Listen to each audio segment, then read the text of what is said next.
This crisis with Jenna Marbles reevaluating how racist she may or may not be in quitting YouTube, for me, it does relate to the Black Lives Matter movement, but not in the way you think it does. All right? When I look at this videotape footage of cops beating up and killing young black kids, sometimes they're beating up protesters. I've been seeing a lot of that kind of footage lately in 2020. When I look at that, one of the thoughts I have again and again is, this man does not know the first thing about being a cop. When I look at Jenna Marbles having this breakdown, I think the exact same thing about her in relation to comedy. I think this is somebody who never had any idea of what it means to be a comedian. If your position is, like Jenna Marbles, that you don't want to offend anybody, you don't want to hurt anybody's feelings, you don't want anyone to feel bad, you don't want anyone to have to question anything.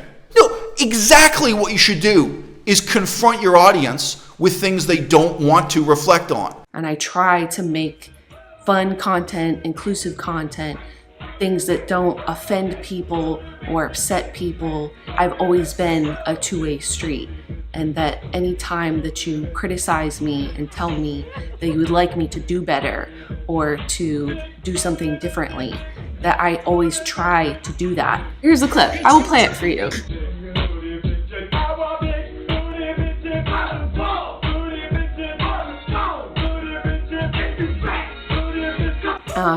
It offends them now. And if that's the case, where people will watch something and be offended now, I don't want it to exist.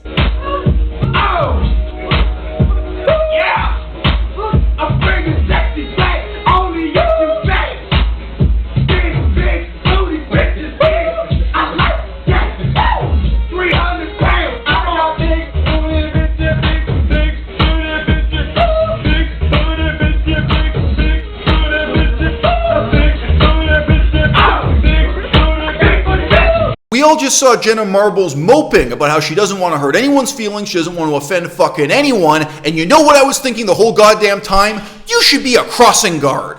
If that's your attitude towards life, if that's your attitude towards performance art or comedy or satire or whatever it is you think we're doing here, you should get off YouTube. You should stand by the side of the fucking road and hold the hands of little children and elderly people when they cross and the light turns yellow, warn them to watch out. That'd be a great job for someone with Jenna Marbles' attitude. You know what's a fucking terrible job for her? Being a comedian. That's racist or, done these terrible things. And the only thing I would like to say is that I'm just a person trying to navigate the world the same way that you are. So I don't always know what's right, what's wrong, what the truth is. Offending people, being offended, it's not some kind of minor footnote to what comedy, social satire, and politics are all about. It's a really important, central, integral part of what we're doing in comedy. It's tremendously important. And the message you put out on the internet, it's not just important for the people who appreciate your sense of comedy, the people who aren't offended. It can be even more important for the people who are offended. I made jokes years ago about the fact that a diet guru and a natural lifestyle guru here on YouTube had fake tits, had silicone breast implants. This is a woman, Freely the Banana Girl, who claimed she would literally never eat a mango if it wasn't organic, that she ate nothing that had pesticides on it. She was so committed to her personal ideal of what natural means. She's someone who claimed she never used shampoo. She's someone who claimed she never used toilet paper because that was too unnatural for her. She had all these wacky, crazy fucking theories, and she tried to convince the audience that they should never eat garlic and they should never eat salt because garlic contains a neurotoxin. It was just one hippie crackpot ideal after another. And you know what? You know what a lot of people told me? A lot of people who had seen more than 100 of her videos, including fans of hers, people told me they were offended. But they also said to me, wow, it never even occurred to me to question that she has fake tits. This is a woman who is appearing in a bikini and less on the internet every day. She was wearing incredibly revealing attire in her photos and in her videos all the time. Some of her videos she was dancing on camera. And these people are watching so uncritically or so admiringly. They have such admiration for this woman. They're taking on what she's saying uncritically. Oh yeah, gee, garlic's a neurotoxin. That makes sense. They're taking all this on board, and it never even fucking occurs to them that there's this incongruous contrast between the ideology of the 110% natural lifestyle she's supposedly leading and the fact that she has silicone breast implants right here and right now, and that actually, when you think about it, a lot of the money and fame she's made out of the internet, a lot of it really is the result of those silicone implants. It really is specifically her tits. It really is specifically the few feminine curves she has in her body implanted by a mad scientist made out of plastic and silicone, okay? Because otherwise she was rail thin because she ate this insane starving yourself to death on bananas diet, all right?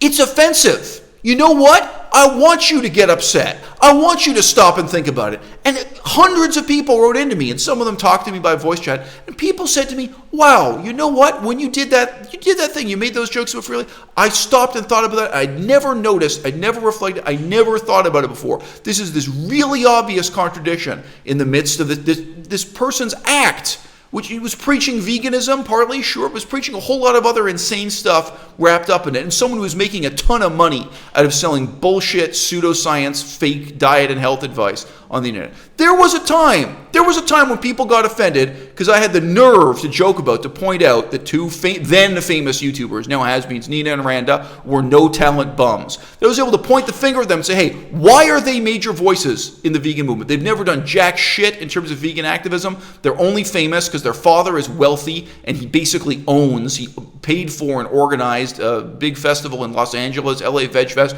He puts them on stage. He promotes them. Guess what? They can't sing. They can't dance. Nobody likes their music. They can't act. They're not talented in any way, and they're not even good looking.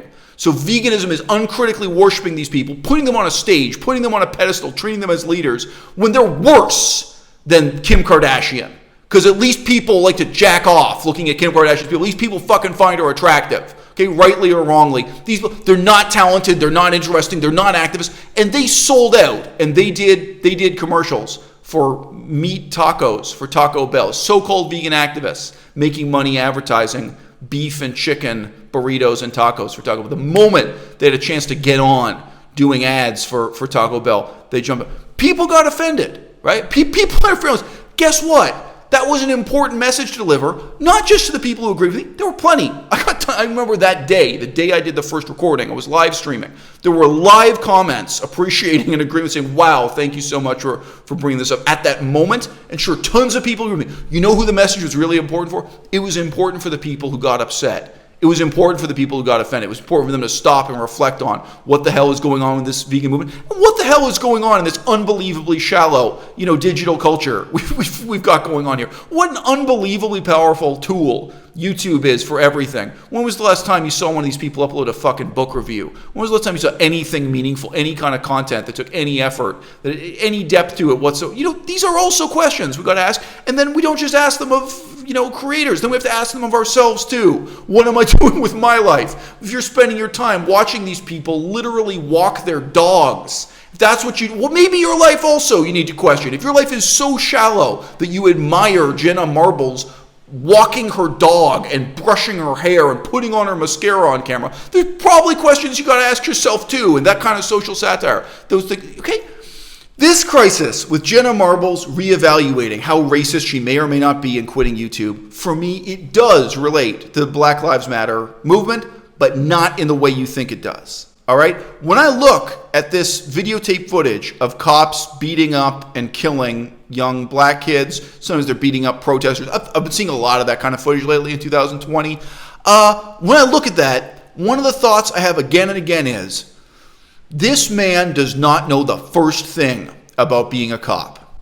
I think this is somebody who doesn't even have the basic, fundamental concept of being a civil servant, of what it means to be a police officer, of what kind of duty and honor and dignity is involved in that job, and the way in which there's a real obligation on him, his or her part, but it's almost all men in these videos, to really treat others, according to that higher standard, to treat others, sure, how you'd want to be treated if the position was reversed, but even more so, above and beyond that, there's this standard. And they don't even have that concept. And I'm looking at these guys and I'm wondering, how did they get this idea of what it even means to be a police officer? Did it come from movies? Did it come from video games? Did it come from TV shows like Cops? There's a famous TV show in the United States that the title is just Cops, with this kind of footage. How did they put together this ersatz ideology of what it means to be a police officer, and it's so totally unglued from, totally unattached to the reality, not just of what being a police officer ought to be, but of what the job really is, what the duty involved really is. When I look at Jenna Marbles having this breakdown, I think the exact same thing about her in relation to comedy. I think this is somebody who never had any idea of what it means to be a comedian. If your position is, like Jenna Marbles, that you don't want to offend anybody, you don't want to hurt anybody's feelings, you don't want anyone to feel bad, you don't want anyone to have to question anything. At one point, she stops talking about race and racism, and she starts talking about slut-shaming jokes she made. Jokes she made about women who are too promiscuous. She made jokes about men being too promiscuous, too. She said, and that's just terrible. She shouldn't cause anyone in the audience to question whether or not they're ruining their lives with sexual excesses or whatever. No, exactly what you should do is confront your audience with things they don't want to reflect on. It's precisely the jarring sense of hearing a comedian say something and thinking, wow, I never thought they'd take it that far. I never saw it that way. I never questioned this thing. Sure, and maybe there are going to be some people in your audience and they've been living a life.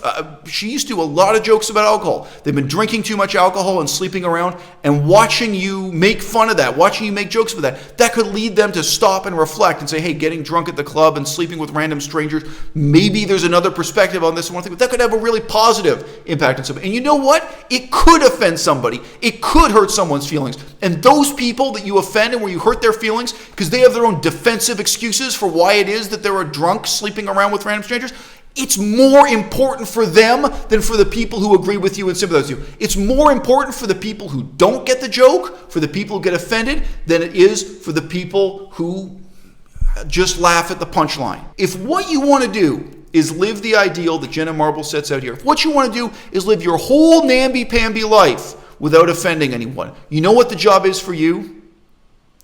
Being a crossing guard. Jenna Marbles, you should delete your YouTube channel. You should quit social media entirely. Comedy is not for you. You've shown that you never understood what comedy, what satire is about. And I think that comedy inevitably and inexorably has a political element to it. When Jenna Marbles she says in her defense, that she tries so hard just to give the audience what they want, just to tell them what they already want to hear. You're 180 degrees wrong. That's the opposite of comedy.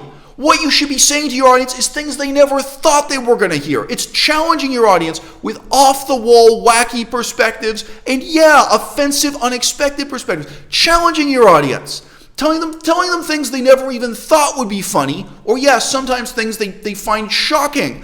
You've got to say things to the audience they never would have possibly sent you an email requesting you make a YouTube video about. That's precisely the creative role. If all you're doing is catering to the audience's whims, then you're not a comedian and you're not a creative artist.